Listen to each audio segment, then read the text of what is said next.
Good morning. My name is Danelle Leaf, and the title of my chapel talk is All Work, No Play. What do you want to be when you grow up? I'm sure many of you heard this question many times throughout your childhood. When you ask an elementary school student this question, they might answer with something along the lines of a firefighter or a doctor. But why these automatic responses instead of things like an adventurer or a world traveler?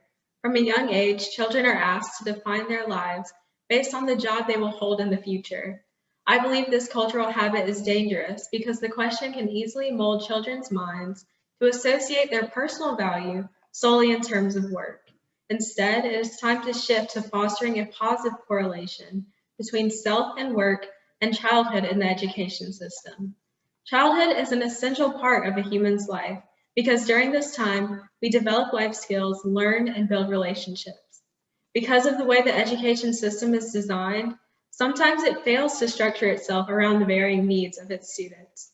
Research published by the Center on the Developing Child at Harvard University argues that, quote, rather than isolated pre-academic work, schools should capitalize on children's natural interests and intrinsic drive to learn, rather than follow an adult-determined agenda, end quote. Rather than prioritizing providing a standardized education and upbringing, we should instead allow children to chart their own paths.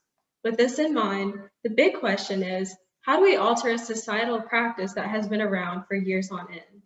Through asking children what they want to be when they grow up and grooming them for a future in the workforce, we are telling them that their work is the only valuable part of their lives. Adam Grant, a psychologist and writer for the New York Times, proposes to, quote, instead invite them to think about what kind of person they want to be and about all the different things they might want to do, end quote. We must create environments that foster care and compassion for self and others, rather than solely focusing on measurable achievements. We must allow children to try new things and encourage them to celebrate their individuality, because there is no mold for what the perfect or ideal person is supposed to be. They need to be reminded that they do not have to have their minds made up about what they will do in life.